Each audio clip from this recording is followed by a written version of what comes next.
Well, there we go. Easy as that. We're live. Welcome, everybody. And welcome to our guest, Steve. How are you doing, Steve? I'm good, thank you. So I'm at my everything just crashed like 2 seconds before, so I'm glad we're here. It's A the way minute the of panic. technology fails.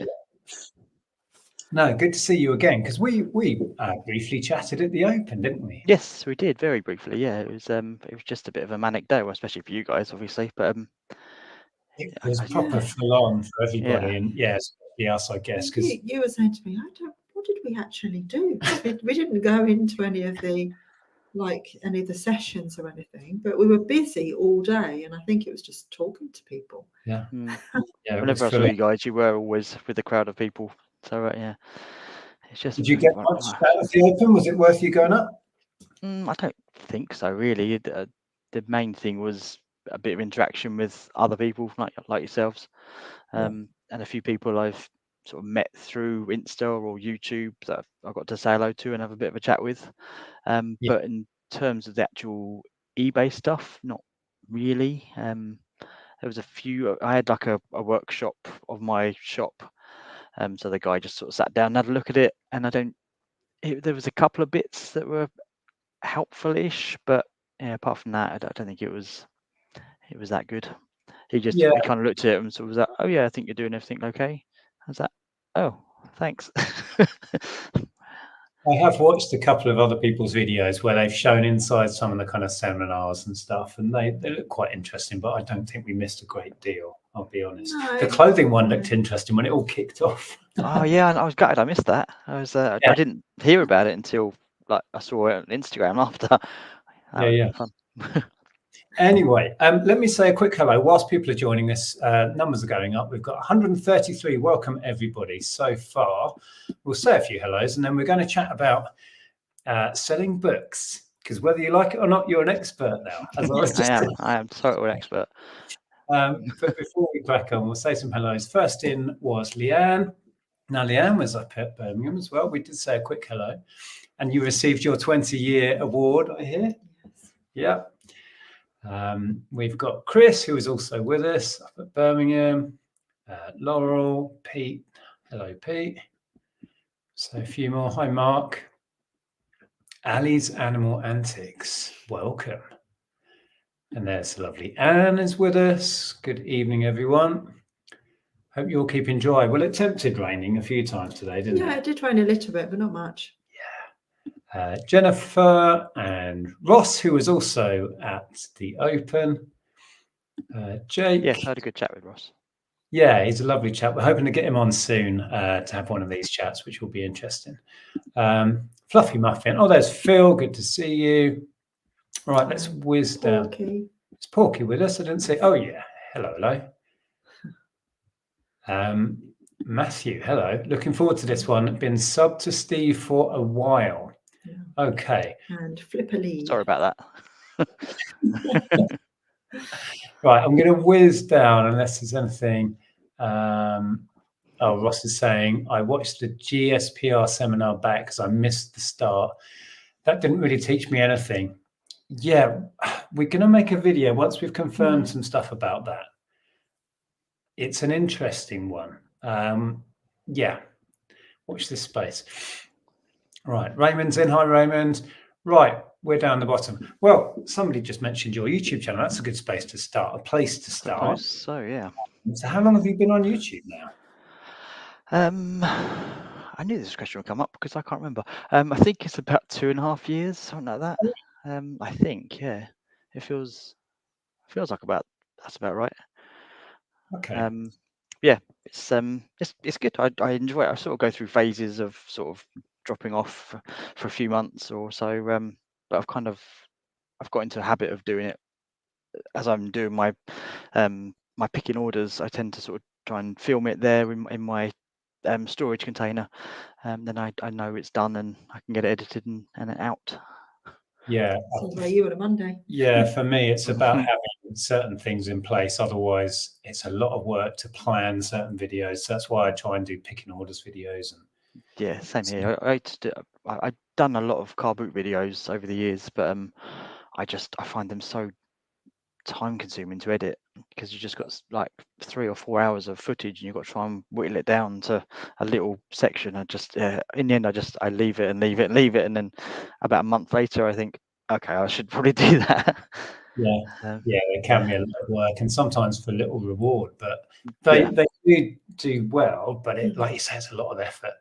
I enjoy that. You highlighted a I question. enjoy all of the editing business. Yeah. So do mine if you want. question: if a book doesn't have an ISBN, is it possible to value it another way? Okay, to start. Just through searching up the name, really. That's all I do. Just look up the name of the book and the title and the author, and search it that way on eBay. That's pretty much all I do. Some of them do have ISBN numbers on them, which is just not necessarily on the back. It might be inside the front page or inside the back page, so you can't scan it as such. But you can just type in the ISBN number. Obviously, it's a bit more time consuming because you've got to type it in manually. Yeah, you can do it that way as well. Cool. Yeah, like most stuff, if you can find a completed, that gives you an idea. Exactly, yeah. I guess, I mean, I've sold many books over the years. It does get slightly complicated because, of course, you've got different issues, different hardback, softback, and then condition comes into it if it's a rare book. So it's not as simple as it might sound. And no, you've got definitely not. to add in. That's the thing I found hardest. Yeah, I think just because people sort of go, "Oh, what book should I look for?" I'm like, you can look for this, one book, and it might be worth £2 on eBay, but then you look for the same book in a slightly different format or whatever, and it could be worth, hundreds of quid. You don't know. It's so everything's so fine details with everything. So yeah, absolutely. So you are primarily a bookseller, or do you sell other stuff? And if it is just books, why books? Why books is my first question down here. I am primarily a bookseller. I do sell other stuff as well. But books, I used to sell a lot of books when I sort of started out. I was selling a bit of everything, and selling books as well as I found them, book bundles and things like that. Mainly because of Mel back from burnout. I was watching hers and she was doing book bundles, and I was like, oh, that looks fun. So I started doing that, and just the more I did it, the more I liked selling book bundles. But I also found a lot of books while I was most of it was out while I was out walking my dog. So people would just leave boxes of stuff outside the house, and I found that there was a lot of books. So I sort of went from there, and I also wanted to. It sounds bad. I wanted to recycle as much as I could, and I wanted to find something that didn't get recycled that much, that I could sort of try and sell online a bit, to sort of try and bring it back into use a bit more. And I just found books everywhere I went. So many charity shops wouldn't take them.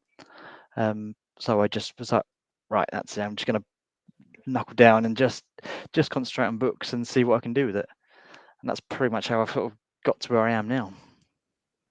Now, you mentioned bundling there, and my ears pricked up because for many years I've loved a bundle of whatever. And for me, let's explain. When we're talking about bundles, it's usually a stack of the same author, sometimes the same genre, but usually an author bundle is what I would go for. And the reason that works for me is you can't really compete these days with World of Books, Music Magpie on individual books, unless they're expensive or rare, and then that's fine. But the cheaper ones, they're selling them for less than we can ship them sometimes, right? Exactly. So, definitely. Yeah. When you do a bundle, they don't do that. They don't have the setup to do that, right? So they're all individual by the barcode. So the moment you set up a bundle, you in my opinion, you set yourself aside. Is that the reason you do that? It just makes sense. Yeah, basically you're adding value for the customer, really, aren't you? And plus you can move a lot more books on a lot quicker. But yeah, so I'm the same. I try to do by author, but then I do genre quite not that often because it doesn't sell that well, I don't find, by genre. But by author is definitely the best way, I think. Definitely. The only one I did particularly well on by genre was vintage sci-fi. I'd sell the individuals if they had the value, and then I'd do a bundle of vintage sci-fi. We picked up some great collections over the years. And because you get collectors of that genre specifically, they still sell, and they did quite well for us. So it does work, but you're right. Buy authors the one, because people are literally searching for that. We do well on like kids bundles. Yeah, sometimes bundles of kids books. Yeah, I haven't that's. I enjoy selling sort of like young adult type stuff. That's what I like reading myself, so I like to sell that. But yeah, with the sci-fi, I've had loads of that recently. There's a woman that lives quite close to me, about half an hour away, and she, Lynn, if she watches your show, she mentions you quite often. She got in contact with me and said that she knows someone who's getting rid of a load of books, and they just want rid of them, and charity shops won't take them. Would I be interested? So I was like, yeah, okay. That was about a year ago, and I picked up about 3 bootfuls, I think, last year. And there was a lot of sci-fi in that, so I was getting through that, and then this year she's contacted me again, and I've picked up God knows how many books from her now, and I think I've got 2 bundles to collect from her, and there's still a lot more to collect, and it's all free, and they just want rid of it, and there's so much vintage sci-fi in there. Actually, when I was at the eBay Open, I sold, I think it was 7 bundles to one person, 7 bundles of sci-fi books. Easily my best day I think I've had in ages. It was about £150 worth of books. Wow. Yeah, it was brilliant. It's interesting. I mean, you mentioned Mel. Most people watching this will have seen Mel's videos, and she specializes in books.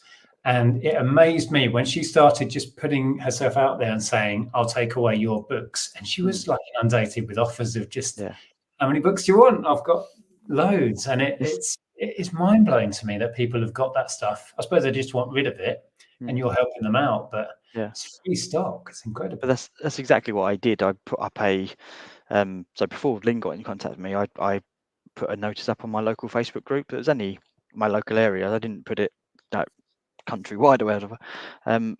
And I just put things, say, I know charity shops aren't really taking them. If anyone wants to get rid of any books, I sell online, and I'm happy to come and collect them and take them away. I think I got about 6 or 7 people contact me pretty much straight away and said, I've got these bags of books, and they said, oh, it's just a couple of bags. And then I go there and I'd fill my boot up with the stuff they're getting rid of. It was crazy. And then I had one woman got in touch who said that her neighbour has been put into a home, and she's sort of been tasked with getting rid of the books that were in his house. Would I like to have a look? I was like, okay, yeah, great. So I went and had a look, and I've never seen so many books in my life. It was literally it was one wall completely full, and I sort of went like floor to ceiling, completely full, and I was just like, oh, okay, what do I do with this? And then she's like, that's one room, and then she took me into another room which had exactly the same. And then she was like, and then I've got all these boxes over here, and there was I'm still working through it. It's crazy, and it was just all free. That's amazing. I might have to. I tend to lean more towards CDs and DVDs, but I do enjoy selling books, so I might have to try that. But then you can I probably suppose do it with CDs and DVDs as well. That's the thing. People just want to get rid of stuff, and they just can't be bothered to sell it a lot of the time. As we know, that's what that's how we sort of get our stock, a lot of it. Yeah, we recently have acquired hundreds of free DVDs. It's mad. People just don't value them, or they try selling them to Music Magpie and go, "Okay, penny each. I'll just give them away." Yeah, exactly. Yeah. You highlighted. So Anne says, I have a lot of 80+ expensive photography books. The apps and World of Books and Ziffit offer 20 to 50p for them. No idea what to do with them, as I need to downsize. Any ideas, please? Again, you just sort of try and bundle them. Maybe not bundle all 80 together, but you probably could. It'd be expensive to post. Oh, I've lost him. Oh, you've frozen, Steve. Oh, totally lost him. Have we lost Steve? I think somebody else was saying, Tamara said to Anne that photography books sell well. Comps on eBay, any that aren't worth selling alone, bundled type, analog, black and white, etc. So that's a good idea. Oh, Hello. you're back. Oh, I was just We lost messaging you to say that Oh, you've sorry. Yeah. on the screen. We lost you. Sorry. Hope it was a good picture. Okay, it's all right. We were just reading the chat. Yeah, Tamara was suggesting bundling to type, like Yes. sort of black The other one. thing I've been doing a bit of, because it's not always worth it on eBay, is selling a few on Vinted as well, even if it's just like £1 or £2, just to sort of move them on. And sometimes you get people make their own bundles on there. I don't sell that many on there because I know it's not really for that at the minute. So yeah, I just some of the ones that don't really go in with bundles of other stuff. Do you want to read that one Yeah, out as and well? Flipping Rich says, "Hi Steve, Nick and Andrea, hope you're well. I have a question for Steve. Do you or have you sold books on Amazon FBA? If not, how come? I don't know a lot about it, but see people in America and Australia who do." That was one of my questions, but we'll go with that. Yes, I have sold on Amazon. I don't sell there now. I fell out of love with Amazon. It was just, I found it, the whole process really long-winded to do it, to get the books loaded up and then put them in a box to get them all sent there, and you have to get the stickers and that part of it. And then I had a couple of returns, of people didn't want them, so that Amazon just okay it, and it just comes back to you even though there's no real issue with it. And I found some of the books I was listing on there weren't really selling, and it was just a race to the bottom when I got on there. So people just lowering they had to have like special things set up, so it just drops the price down below whatever you set it to. So yeah, so I decided to just be done with it basically, and I bought all my stock back and just listed it on eBay and sold it that way instead. Yeah, we similar to used us. to we used to sell on, well, sort of early 2000s, I think. Well, we were merchant fulfilled for most of the time we sold on Amazon. The last 4 or 5 years I was doing FBA, and then we had issues with Amazon that we won't go into here, but we just pulled the plug completely with dealing with Amazon. But merchant fulfilled is another option, and we did that for many years quite successfully. So obviously you have to store it and fulfill it yourself. But we found the same thing. It was penny books, you know. It was a race to the bottom in the end, wasn't it? So unless you had something special, unusual, or that would stand out, it was a struggle to make much money on most things. But some things I did sell on this did sell for a lot better money than they would do on eBay. So that's what kind of keeps you interested. You sort of think, oh well, that's sell for better money. I'll stick with it. But yeah, I kind of lost love of it, and plus I didn't like the whole Amazon, Jeff Bezos making loads of millions of money out of people using his platform type of thing. That started grinding on me a little bit. So yeah, you have some strong opinions that are probably best saved for the day. I won't go into too much detail, but yeah, basically that. It's interesting. The one thing I miss about FBA was the incredible money I could make on board games at Christmas. I would save up vintage board games, mainly like a standard red box Monopoly that I might get 20 quid for on a really good day on eBay. At Christmas, if you wait until everyone else is sold out, you might get 40 quid for it. And you could do that on just about any vintage game because they'd all sell out at Christmas. Yeah, I did actually send a few board games in. That was one of the things I tried to sort of save up sending those in, probably because of your videos. Probably it's all your fault. Those things are. But yeah, that was I did enjoy that, but that was one of the returns I got. It was I think it was like a Cluedo game, and it got shipped. I think either I shipped it or they shipped it. I can't remember now. And it got like a slight mark on the back of it, and the customer returned it saying, "Oh, it's completely damaged, it's unusable." And I got it back, and I was like, "It's just got like a slight tear in the cardboard of a 40-year-old game. I think that's probably okay." So I just sold it on eBay in the end, and that was start of the end. Interesting. Yeah, so Leanne carries on with what she was saying earlier, meant to say that independent sellers often inspire confidence over the big sellers, as there are more photographs of the actual books rather than a generic front cover image only. It's a really good point. That is one way you can stand out on Amazon, is add your own pictures. But then it's quite a lot of faff added on. But yeah, you're absolutely right, Leanne. That is one way of standing out. Yeah, for sure. And Will asks, how do you compete with the big booksellers that offer free postage? Good question.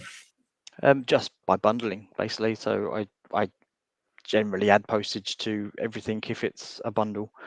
But yeah, I just it seems to work somehow. Most big booksellers are about £3, £2.50, £3 a book, free postage. So if I can sell 3 books for £6 or whatever plus postage, then it probably works out. Well, 4 books, I suppose. It works out cheaper for the customer. So yeah, just to make sure you find the right customers that want more than one of the books. That's obviously the thing. But exactly. I was doing exactly that today, but with DVDs, like DVD box sets in the same series.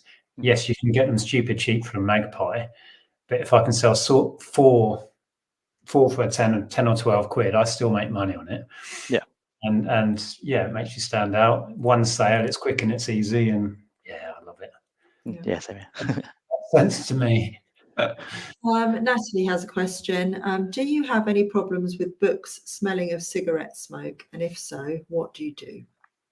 No, I've been asked this before actually, but I've never really experienced it. I'm sure it happens a lot, but a lot of the ones I've had, I've never really noticed any smell of cigarette smoke. I don't really know what you can do about it. I've seen something before about putting bicarbonate of soda in a box, and it's supposed to absorb all the smells, but I don't know if that works. It would just be a case of Googling it, I suppose, and see what comes up as a suggestion. Yeah, I have had stuff. I'm not so sure about books, but definitely DVDs or video games that have been in a house, and it's so hard to get rid of that smell. Really is. So with books, I'd say it's probably even worse because that's going to really absorb it into the pages. Yeah, you're probably best, unless it's something super valuable, I wouldn't even touch it or deal with it. It might be, Matthew, hi, Matthew says, how have you found it being full-time? Good question. And how long have you been full-time doing this? It's coming up a year, so it's probably, I think it's a week tomorrow, a week yesterday even. It was my last working day. Sorry, a year, wherever. It was like the 28th of September was my last working day. Yeah, it's been hard work. It's kind of what I expected in a way. I remember when I first went full time, had loads of stuff up my loft that I wanted to get listed, and I thought, right, I'm going to clear all that, get through everything that's in my loft. That should take me 2 or 3 weeks. I can get it all listed. Yeah, I don't know why I thought that would take me 2 or 3 weeks. It's still stuff sitting up there now that I've not even looked at. Because I think just before I went full time, I went to a couple of car boots as well and thought, I'm going full time, I need to buy loads of stuff. So I just bought tons, and I ended up with so much stuff to get through, plus the stuff at the loft. Plus I then started buying a load of other stuff because I was like, I'm full time now, I need more stock. So yeah, it's been busy. Yes. It's good. I'm loving it. It's just, yeah, it's hard work. Yeah, and I'm glad you said that because I don't think it's said enough, but it's not an easy option. It is a lot of work. And I always say, you have a good day on eBay, and then you wake up the next day and go, oh, we're back to zero again. I need to do it all again, right? And it's exactly. Yeah. That's the part of it that I think some people can't cope with. I mean, it's any self-employment's the same, but it's the relentless grind. Any employment's the same. It's I guess so. Grind. Yeah, and I would rather this than doing that for somebody else. Exactly. Yeah, exactly. There is that. Yeah, but I suppose when I was doing my other job, I did know that I could have a slack day and not really sort of worry about it so much. I just think I still know I'm getting paid, but at the end of the day, I didn't like that. I wanted to be in charge of what I was earning. I wanted to if I had a really good day, I could make tons of money, but then have a quieter day where I don't make so much. Yeah, right now we've had a couple of weeks of kind of slacking off again. Well, We've had a lot of other things going on, so now we're paying for it in our numbers, and it's as simple as that. But like you said, when you really bust a gut, which we're going to have to do soon, the numbers instantly reflect it as long as you've got decent stuff to sell. We've had a weekend of just working through, haven't we? So, trying to get back into it. Yeah. Well, I was away. I had a week off last week. We went away Monday to Friday, and I was sort of worrying that sales might dip off a bit, but they actually didn't. It was probably one of my best weeks I've had in ages. So it's crazy how that happens. So did you just extend your dispatch time, put on time away? No, I put myself on holiday mode. I just left it as that, put it on for 4 days or something. But sales still came through, and there was still some quite high sales as well. Actually, I'll have a video out in the next couple of days showing what I sold. There you go. It's a plug for my own channel. When we have it on holiday mode, we can get some good sales during that time, but then we seem to be punished for it afterwards because everything just. Well, it's because we're not listing in that period. That affects us more than the being on holiday bit. It's the not listing during holiday that actually you pay for, I think. Yeah, I think you're right. I think it's sort of like almost like a week behind, a week delay, isn't there? Yeah, for sure. Because you're catching up with your postage. Phil is in. Steve, are your sales high enough to enjoy the benefits of VAT-free sales? No, not yet. So no, I'm not. So does that mean VAT registered? Because I'm not. Yeah, I'm not VAT registered. If that's what you mean. Are you VAT registered? Yeah, but no, I'm not. No, I'm not in that bracket yet. They keep putting it up all the time, don't they? What are we now? 85, 90? 90, I think. Is it 90? Okay.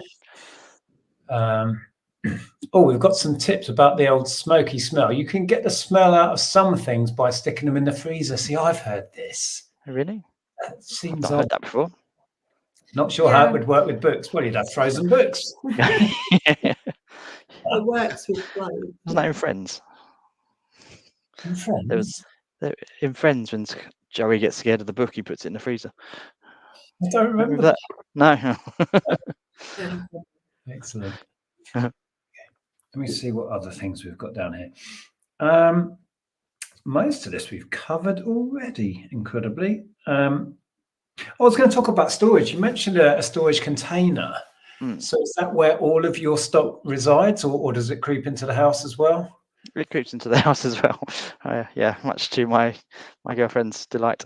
The way I sort of sold it was that I'm just going to move everything over to the storage unit and it'd be fine. But it hasn't really happened. I have a lot of it over there, but I've still got a lot of stuff in my loft.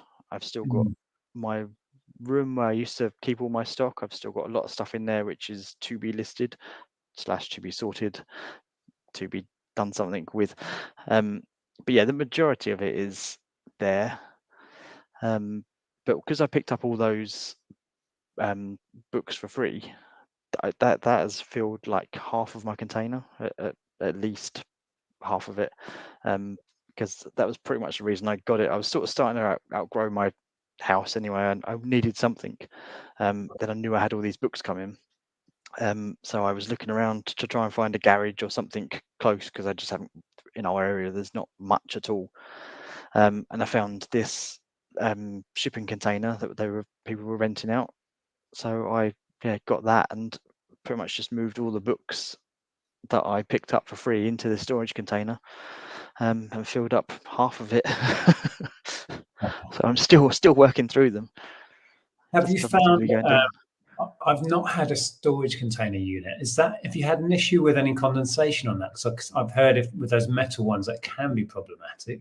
No, I heard the same, and when I first rented it, I asked the guy. I said, because there's about 10 or so there. I said, has anyone had any issues with condensation? Do you notice it? And he said that because they're quite new ones, they've got lots of gaps for storage, for airflow. So he said it shouldn't be a problem. He had one himself, which he said he had just like rails of clothes on with no covering or anything like that. And he said there's not been a problem at all with them, and they've been there a couple of years, he said. So when I moved in, I was a bit dubious, but I've not had any problems at all yet. So and I've been in there since February, I think it is. So we haven't had any real cold weather to really test it. And I'm a bit further south as well, because I'm in Hove, so it doesn't get that cold down this way. Yeah, so fingers Yeah. crossed. No, that's I've got some of interesting. those little, the little dehumidifier pots you can get. I've got some of those in there, and they've got a little bit of water in, but I think they're going to get a little bit of water, because I think that I've been in there, I've been breathing, so there's bound to be a little bit. But yeah, the books I haven't noticed any difference with the books or anything yet. So yeah, see how it goes. Having some sort of airflow should cure most of it. Mm-hmm. I would think. I mean, I don't know if there's power there, but we've had dehumidifiers in different houses and storage. They're a godsend if you do have a damp. We don't have any power there, unfortunately. That would be, I would have one set up probably, but yeah, I just see how it goes with the little ones, and come winter time, I could have millions of them dotted around, but we'll see. Did you highlight another one there? What's that? Yeah, well, Crash is saying, has a question: is it worth listing versus World of Books, etc., when you can't compete on price and postage costs? Again, it depends on the book, I suppose, but if not really, if it's a single book versus a single book that World of Books are selling, I don't really think it's worth it, unless it's quite a rare one. I've done that before, where they might only have one listed. I've listed it higher than they're selling it for, and it's sold for a higher price. So sometimes it works, but it's few and far between, really. I've noticed that. I think what you're getting at it. I've had, let's say with CDs, for example, that I know I've sold in the past for, let's say, a tenner. Music Magpie has one for £2.50, but they've only got one left. I'll list mine for a tenner anyway. Theirs will get picked off super quick, and then I'll have none in stock, and then mine will go. Yeah. So you don't have to religiously go by solds. I'm more interested in what's currently available a lot of the time. Yeah, definitely. Yeah, it's always worth looking at that as well. Yeah, and also with international shipping, that helps. The fact that we ship internationally. Yeah. Although we have to do GSP now, so God knows how much eBay are charging people, but we still sell a lot on GSP. Yeah, well, I think this week I've had 3 or 4 sales through GSP. Nice. Yeah, so they've done. I always find that does really well, especially with the Harry Potters. They're quite slow selling, I find, unless you've got a big bundle, then they can sell quite quickly. But individually, they can take a little while. But a lot of those I'd sell go GSP, because people can't get them otherwise. So I remember selling a big bundle of Most Haunted DVDs, like a big stack, almost the whole lot, and that went to Australia on GSP. So they probably did quite well on postage out of that, because if I was sending that, I would have charged it as is. But GSP works on averages, and because it was just in the DVD category, and I hadn't inputted the weights, they probably did quite well. Nice. But yeah. Good. Yeah. Flipping Rich says, stupid question, but do you see a huge increase in sales during the World Book Day week? It's a good question. That's a good question. But no, I didn't. I was sort of expecting it to spike beforehand, and like during and after, but it didn't really. It was just sort of fairly average. I may have sold a few sort of more younger book bundles. But yeah, no, unfortunately, it doesn't always work like that. I know what does pick up during World Book Day is kids dressing up outfits. Yes, yeah, that's true. That's always something I try to look out for, but I can't always find them. And Mike's Farming says, not book relevant, but I work in a charity shop and wondered if there was a demand for a behind the scenes YouTube channel, maybe. Like to hear your thoughts. Oh, I'll let you go first, Steve. What do you think of that? Probably, yeah. I can't see why not. I think a lot of people like to see what happens in a charity shop, especially us resellers. It'd be interesting to see how they go about pricing stuff, and if they do check on eBay, comps. I'm sure they do for a lot of things. Yeah, I think it would be definitely a lot of But do interest. we already have this with charity shop Sue? Charity shop Sue. Who's that? Yeah, not seen charity shop Sue. No, I haven't. But I think it's a great idea. I'd love to get an idea of the volume of stuff and the random stuff that comes through the door and how they cope with, Yeah, what I their think- processes are to deal with. They must get loads of stuff they really don't want as well, Yeah. right? What they do with the all the dumping and everything like that. Yeah. I think it would be really interesting, but I think you'd have to check with the actual charity because they may not want you to be filming. Yeah. Check that it's okay. But I would definitely look for that and watch it. I'm surprised they haven't set up sounds like some kind of Channel 4 program, doesn't it? Behind the scenes in a charity shop. We'll go to different ones. It does actually. So Steve was saying, can you schedule listings to go live when you're on holiday? You can if you're organised. Yeah, exactly. Yes. Way beyond our level of organisation, Steve. You know us. No, I know. I'm no chance. I'm about as organised as you guys, I think so. Andrew asks, have you ever used WorthPoint on eBay? And if so, was it worth it? I've seen WorthPoint, but I don't want to pay for that. No, but they've got it's integrated into eBay now, isn't it? You can check it on that. I can't think what it's called. It's not WorthPoint, but it's what do they call it? Yeah, I've got Terapeak in my hand. That's it. Yeah, Terapeak. It's something different now. They have called it something else. I use that quite often to do historical. Yeah, I find that really helpful with books because if it's like an old book, then it might not have sold recently, but I check on there and I can check a bit of history behind it. Yeah, but I think WorthPoint is it's across the whole of the internet, so it's basically gives you an idea of just general value. Yeah, I think that the problem with that sort of thing in general is it's really hard to know conditions and stuff again. Yeah, because with collector stuff and a lot of the valuable stuff that when we're talking books and media, the valuable stuff is going to collectors, and then the condition is half of the value. So it's it's this tricky one, I think, looking at completers, unless you've got all of that information. Was it mint? Was it really scruffy? Yeah. That's gonna make the values completely skew with. Yeah. I find that on Terapeak because if it's obviously over however many years, 3 months, 6 months, you can't check pictures, you can't really check it. You can just see a tiny little picture of what they had listed. So it's really difficult to judge it. So sometimes you just got to throw it on there and put a price on it and see what happens and accept offers. That's what I do a lot of the time. Just see what happens. Exactly, and it's worth being brave with, particularly with vinyl, which is something I collect myself. If you've got a really minty fresh one, just go for it, shoot for the moon, because that geeky collector like me will pay up to get the mint one. So look at completeds and then add a bit if you've got one in that fresh condition. Anyway, I like to try. I think you got to with these things sometimes. If you're the only one that's got something that people want, then you might as well just bump it up high and see what happens. Absolutely. Yeah, you can always come down. You can't flog it and then put the price up. Exactly, yeah. Will says, I have dozens of old Bibles from the 1800s. Is there anywhere that I can go to find their value? There is nothing on any of the reseller sites to compare them to. Google is as simple as it sounds. I use Google a lot. Just either do an image search or just search by the year and try and find it that way.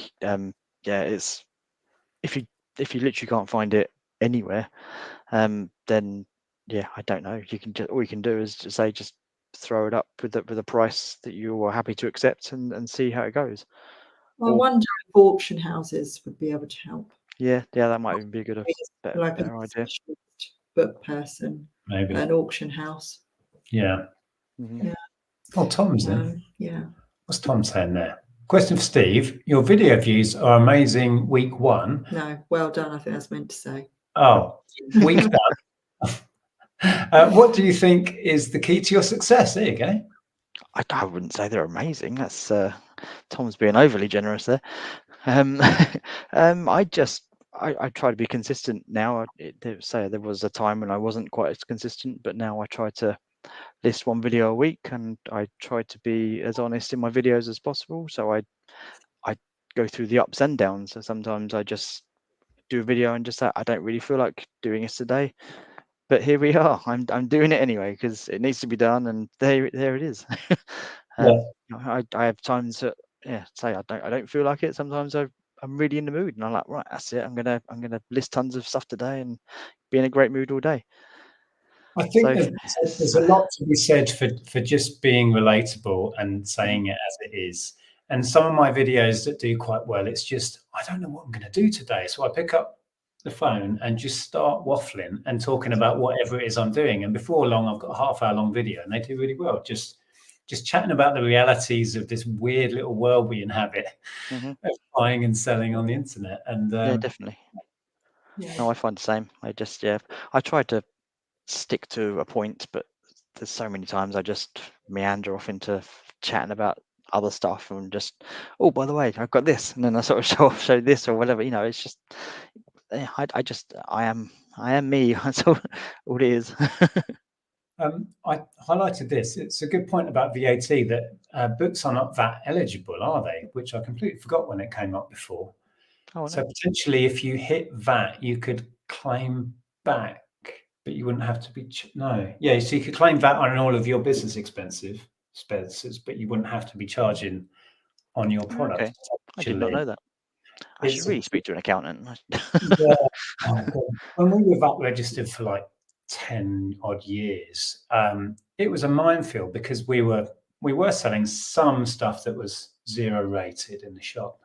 Yeah. And others, magazines, for example, I think were zero rated unless they had a free gift, and then you'd have to put them through on a different scheme. And then we had new stock, which was on the regular VAT scheme, used stock, which we had to do as a whole different scheme. It was a nightmare. Blimey, yeah, it does sound like Yeah. it. So for quite a while, we've been, hovering along underneath. Thank you very much. Yeah, I'm below it, so I'm more than happy at the minute. If I Yeah. ever get to that stage, I will look into it further, I guess. But it is worth thinking about if you do get close, because I'm pretty sure books are zero rated. Yeah, no, I definitely will. I'd never even heard of that, to be honest. So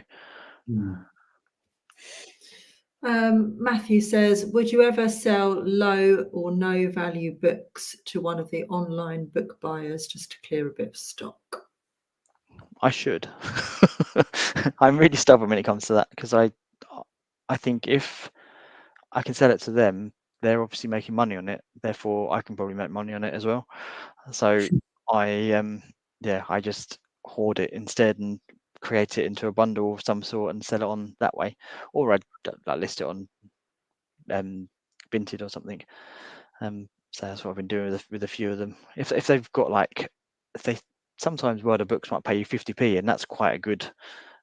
That's quite a good book if they're willing to pay 50p for it. So I might list it on Vinted for £2 or £3 or something, and it will sell on there instead. So yeah, I try. I haven't used them. I try to not to. I went through a phase. I was like, right, I need to clear some stock. I'm gonna get it all listed. So I've started putting a box together, and then I just left it and thought, no, I'm just gonna list it on eBay instead. I have for years periodically used. I tend to use Zifit if I use any of them now, just for convenience, really. But there's actually a box sat by the door of stuff that I'd done trying to sell, or stuff that they were offering a good price. And when I looked at it, I couldn't get much more if I sold it after fees and posts. So they can have that. And yeah, I find it quite convenient actually, and quite satisfying. Just go, goodbye, crap, I couldn't sell, I didn't want to, and it's gone. I've done it before with some list of a bundle of DVDs or just a box of DVDs that I might get 10p or something, or 1p each for. I just put them all together and sell them on Facebook Marketplace for a £5, and I get rid of them that way. I find that a lot easier as well. I just with a lot of the because I do pick up some DVDs as well because I like media of all sorts, mostly books, but I do still pick up DVDs. I just take them into CEX if not, and just trade them in CEX and get a voucher in there. So I might take in 20 DVDs, and I might get 10p each for them or something, but it's £2 that I can put towards something else that is a lot more easier. Yeah, I found with CX that they were offering pennies on. Last time I attempted to sell them any DVDs, it was like a penny each. And I was like, I'll just donate them to charity, thanks. It's Yeah, like, if they're 1p, I don't. I literally give them to charity. Yeah. exactly. Jake says, did you want to read Jake's out that you've highlighted? Yeah, Jake's asking about sci-fi books. Do they do well, and have you found any signed books? Signed, I assume that is by the author, maybe. Books. Signed sci-fi books, I haven't. No. I've got lots of signed books, but not sci-fi ones. Sci-fi books do well, as we were saying earlier. They there's so many collectors of sci-fi, and there's so many authors, and I didn't realize until I started picking up this free lot, which has so many sci-fi books. I didn't realize how many authors there are. It's just crazy. It's just like through the 70s and 80s, I think everyone was just writing a sci-fi book, I think. Yeah. But with the signed books, with that free lot that I picked up, that was just wall to wall, there was the guy that had collected them. He had so many signed books. It's I still got so many to go through, but I've sold lots of authors that have got signed. I literally, each book I have to go through and just check to make sure it's signed. I've sold big bundles of signed books as well, mainly because they didn't have much value on their own, so I just sold them as a big bundle. But yeah, definitely worth looking out for a signed book, because again, World of Books or something, they wouldn't advertise it as a signed book, so just putting that in the title just separates you out. Worth the extra money. Yeah. Sharon's asking about do niche books like coffee table books sell as well as they do abroad? Now, I've heard recently that coffee table books have really picked up and that people are buying them, and for the reason that Sharon puts here, for the interior designers to use as decor or props. What are your thoughts on that? I've not sold many personally. I know, again, watching Mel back from Burnout, she sells a lot of that type of book, and they sell for really good money over there. But I've not noticed it personally. Either I've not had the right books, or I don't know, or either they're just not selling. But I don't tend to pick up many of them anyway, just because they're big and bulky, and I just find that a bit annoying.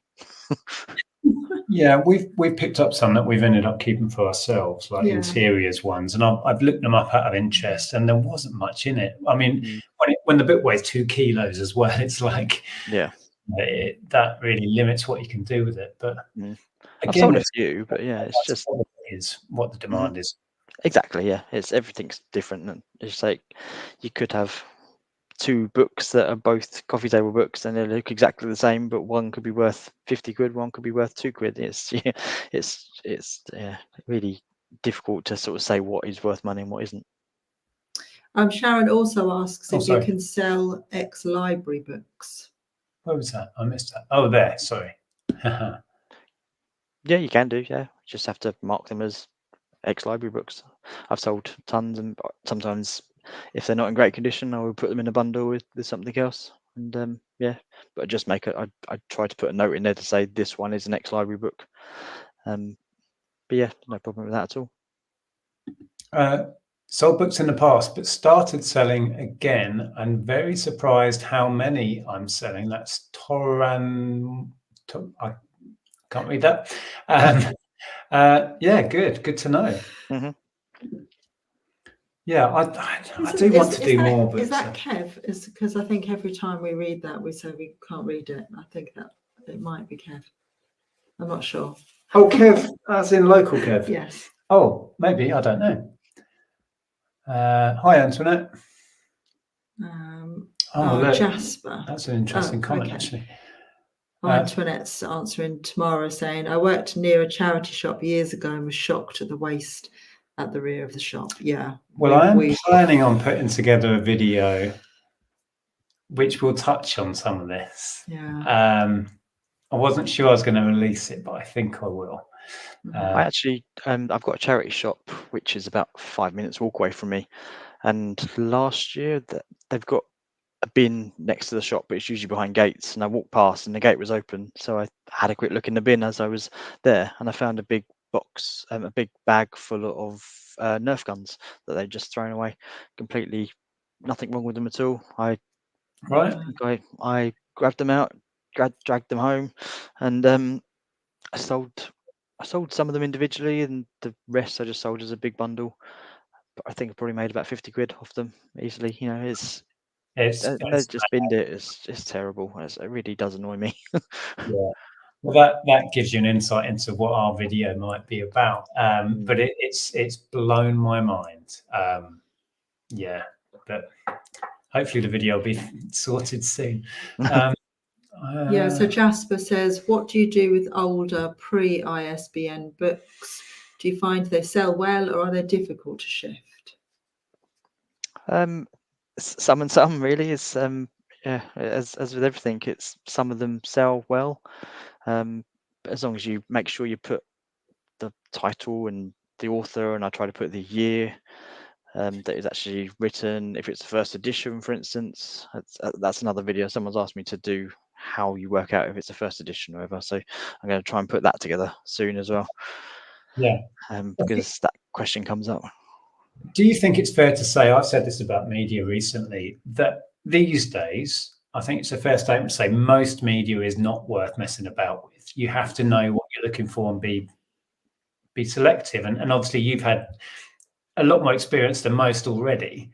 So you start to learn what to go for. You start taking a chance on things because you sold something similar, and then you build up that knowledge. But yeah, definitely. would you agree that most won't make you any money, or you need to avoid or be creative, I guess? Yeah, basically that's what I've learned now is just you kind of get an eye for what might be worth something. Some of the more obscure subjects and books, and you can see which ones look like they might be worth money because they're just like slightly different to other ones you've seen. But yeah, with the lower end stuff, it's not really worth money, a lot of it. But that's why I bundle it. So if I can get £1 a book, and it's, it might be worth something to someone, so I just try and bundle up and sell a bundle of 10 books for a tenner or something. And see, because at least it moves it on to someone else and they can try and enjoy it rather than it just going to waste, which again is just one of my bugbears. Exactly that. Oh, we are so on the same page, Steve. I sold, what's that last big bundle? Was it Catherine Cookson, those hardbacks? A big stack of 40 Catherine Cookson. Individually, you can buy them for like £1.50 delivered, or whatever Music Magpie are doing these days. And but as a bundle, they sold super quick for, was it 40 or 50 quid? I can't remember. And they were in a charity shop, and they were so thankful that I bought them. Really? They've just been sitting there for ages, probably. For a £5, so I thought I can make money on that. And they were like, yes, have them, take them away. Yeah, so good. Yeah, so there's a question here from Azza. Hey, I'm 20 and I'm doing some reselling. Do you guys think that buying in bulk is much better than sourcing separately from different places? Thanks, great stream so far. What do you reckon, Steve? I don't know, really. I suppose I do a bit of both. But a lot of the bulk stuff I get is free, so I sort through that. But with books, I try to be a bit more individual, I suppose. If I'm going to a charity shop, I wouldn't just buy everything in the shop. Just pick out the ones that could be worth some money. Yeah, exactly. I suppose if you're just starting out, buying in bulk might be a good way to learn. I think that's kind of what I did. I managed to find some people just giving away loads of stuff for really cheap, so I picked up a load of it, filled up my car, and then came through and sorted through it, and from that I could work out what was worth money and what to look out for in future. So I think if you're just starting out, then that's a good way. Yeah, I think exactly what you said there. There's pros and cons to both, but if you do go buying bulk, you're going to end up with a lot of crap you can't sell, and you need to have a way of processing it, dealing with it, and getting rid of the stuff that you've just ended up with. Oh, Steve's frozen again. That's a nice pose. Hopefully he'll be back in his. Oh, he's back. So there was a con to buying bulk, and the main one is space. I would say we've bought some bulk deals and then gone, how are we going to cope with this? Where are we going to put 10,000 car parts? Always I wondered if you meant that. Yeah. And then the pros and cons of buying individually and being a picker is that you're going to pay up because you're buying that one book in the charity shop or whatever they've got it out for, but you're buying that one because you know you can make money on it. So it's, I think you need to experiment with both and give it a go. Yeah, definitely. I've seen people say before that I don't know who these people are, but they've said that they say something like, where do people get all their stock from? Because I haven't got any stock. And I'm just like, how have you not got any stock? I've literally got a container full of stuff to get listed. And yeah, I don't know. There's so much stuff that people just give away. In 20 plus years of doing this full time, getting hold of stuff has never been a problem. No, that's what I always say. We have to force ourselves to not go outsourcing because we've got too much. That's where we've been for most of the time. I suppose it depends what you're selling, but because we're generalists, we can just get stuff all over the place. Yeah, I suppose that's what it is. Maybe they're looking for specific things, but I always try to say to people, there's people are always looking to get rid of stuff. There is an abundance of stuff that is, that people are getting rid of. You just need to find those people that are getting rid of it and ask them. Yeah.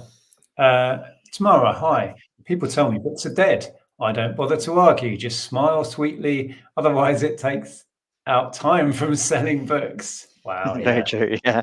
I was just going to say a couple of comments about the coffee table books. Dig Vintage says, I sell a lot of decorative antique books on Etsy. People like to use them to decorate their shelves. Lisa says the coffee table books sell well for me, but books sell better in Australia anyway. Yeah, I think that's true. Tamara says I do really well with photo books. Okay. Question from Tom. Well, there's been a lot of questions about the pre-ISBN. Have you sold many older pre-ISBN books? Not a huge amount, but a lot of the stuff that I've got to go through is a lot of pre-ISBN stuff, so it just takes longer to sort through. That's why it's sitting there still, because I haven't got around to it yet. It's not as simple as just scanning in and sort of getting an idea. So I have to look up each book individually. So I might go start sorting through a book, and it will take me an hour or two to try and sort through it and realize there's no real worth in it. But you have to sort of search each one up. So yeah, I've sold a few, but not a huge amount. Did you know that Royal Mail have different weight limits for printed material? No, I didn't. Oh, okay. I need to look into that. Huh. Yeah.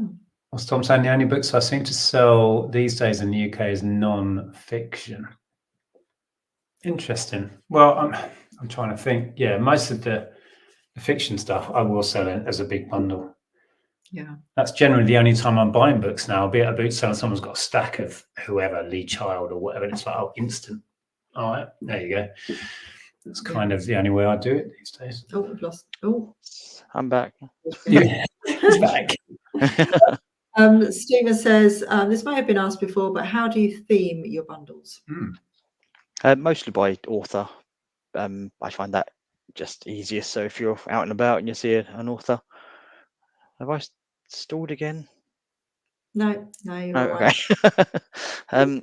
Yeah, so I do that by author. But sometimes I've got a lot of books. So like I said, the ones I've picked up recently, I've got a lot of sci-fi, but there's a lot of sort of, I don't really know how to describe it. It's kind of like Da Vinci Code type stuff. So there's like a lot of mystery and thriller type of stuff, but they're authors that have only done one or two books. So I'm trying to sort of do bundles of those, and a lot of crime as well. There's so many different crime books. So I've got a general listing for crime. That's either if you can buy 5 books or you can buy like 20 books, just as a mixed lot. So I kind of do that, but yeah, not huge amounts. And I say that they're a lot slower selling than a specific author. I stumbled across a good author to bundle up. L.J. Ross. Have you had any of his? Don't think so. I think Scottish crime, and it's one of those that's generally when you find them, they're those print on demand from Amazon ones. Oh, nice.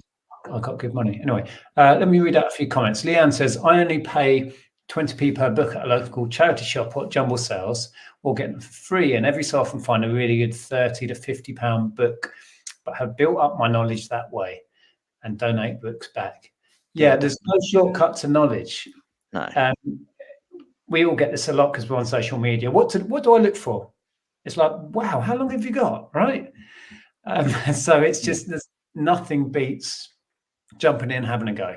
And maybe, as you said before, maybe buying a bulk deal to start off might educate you in some ways.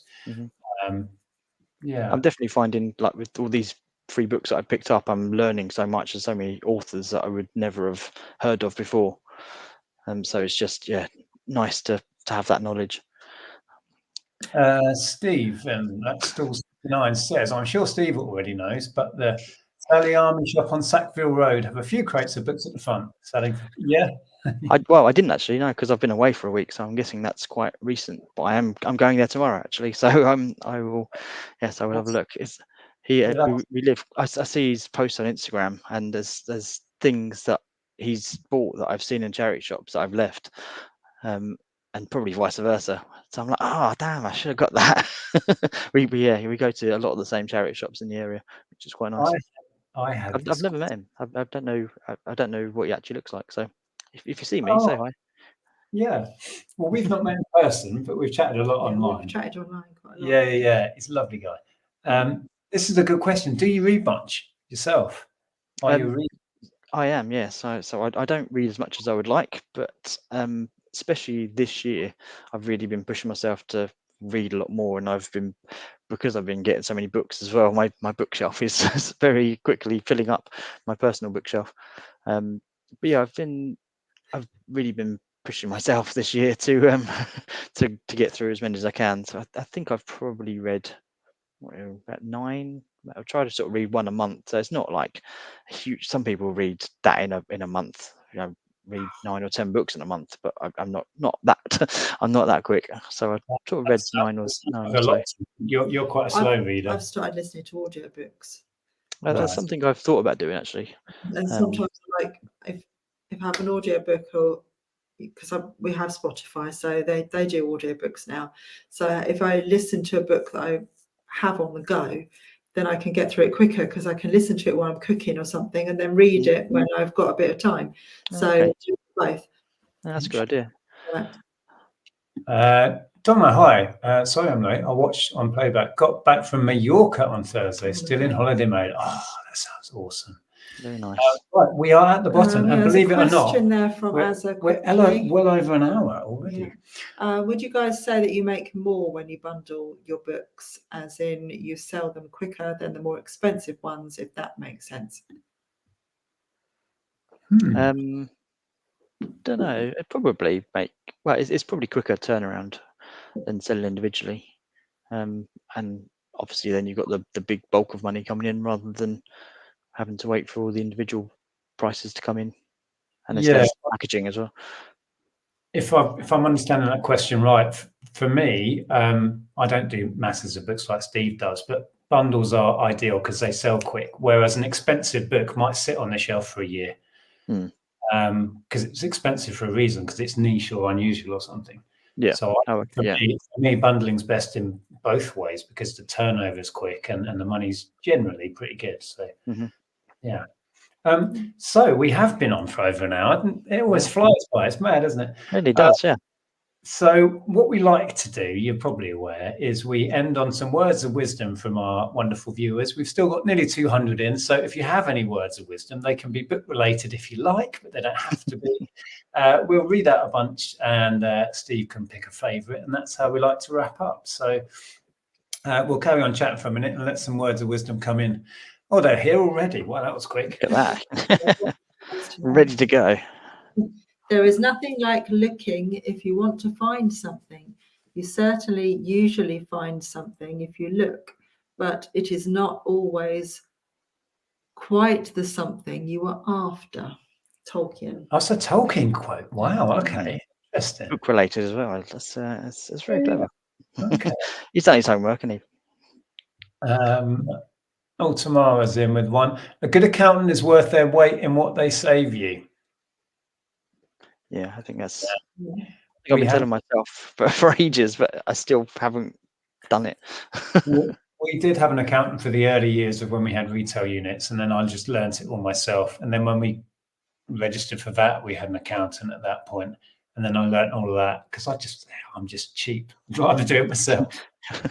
But honestly, I do agree with the statement that if you pay a good accountant, you should get that money back in what they'll save you doing it properly, right? But we don't currently have an accountant. Oh no, we do for the company. Oh yeah. We have a separate company. Anyway. Between the pages of a book is a place to find yourself and sometimes lose yourself too, says Tom. Wow, Tom, that's deep. Where'd you think that from? Tom, yeah. That was good. And C. Blaney says, never judge a book by its cover. Will's in with joke. An old friend, Callum, has passed on. He was always in trouble going into people's homes and putting stones in their washing machines. Sad, but at least washing machines live longer with Calgon. That's terrible. I do like a dad joke, so that is definitely pricking my ears up. And Phil says, never judge a book by the cover unless you are a book reseller. Then yeah. Well, yeah. But even then, not always. Ian says, believe you can and you're halfway there. So Roosevelt. Teddy Quote, Roosevelt. Books are good for the brain. I like that Teddy Roosevelt quote because self-belief is half the battle. It really is. Yeah. It's something I've battled with a lot, but yeah. Yeah, same here. Yeah, it was. It took me. That's why it took me this long to go full time. I think because there's always that doubt of like, what if it doesn't work? What if it doesn't work? Yeah. In the end, you just have to think, sod it. If it doesn't work, then I'll try something else. What's the worst that can happen? You get to that point, don't you? Go, oh, screw it. Let's do this. We quit our jobs. It's like we're going to do it regardless now. We've thought about it too much. Let's go. Yeah. Porky says, we cannot do all the good that the world needs. Oh, I like this quote. But the world needs all the good that we can do. That's so nice. I really like that quote. Yeah, that's lovely. Rebecca says, not book related, but is anyone glad Strictly's back? Let's just say we do watch it and we enjoy it. Is it Chris Causland? I think his name is, the blind chap. There's a blind guy dancing on Strictly, and we were just like jaw on the floor when he danced last night. Was it last night? I think I saw the dance on TikTok, but yeah, it's brilliant. Next level. How can you do it? Lainey, I like long walks, especially when they are taken by people who annoy me. Nice. Okay, right. They've slowed down, so that might be all we're getting. Fluffy Mutton says, get out of your own way. Oh, there we go. Okay, yeah, that's good. Yeah. So, any favourites there? I can't remember. There's so many. I might have to go with the Tolkien one because that's the only one I remember. That's miles back now, isn't it? Sorry to make you work for it. Ross, there we go. Yeah. I got confused by that one, I'll be honest. What does it say again? There is nothing like looking. If you want to find something, you usually find something if you look, but it's not always quite the something you were after. Right. Yeah, I get it now. Yeah. Excellent. I can't think who said it. I think it might have been Gandalf, but I can't remember. I haven't read The Hobbit in years. I started to try and read when I was a kid, and I just couldn't. It was too dense and thick for me. It's just like, it's too much. Yeah.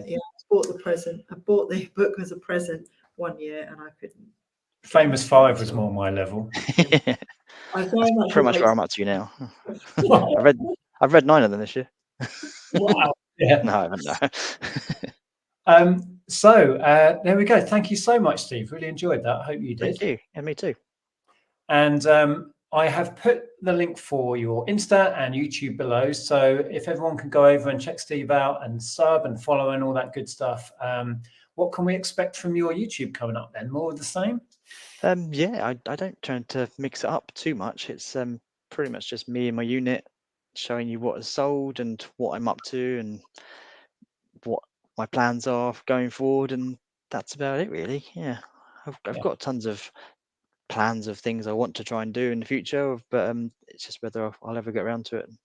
I'm a great procrastinator, so I've learned that we are so similar, Steve. I've learned. yes.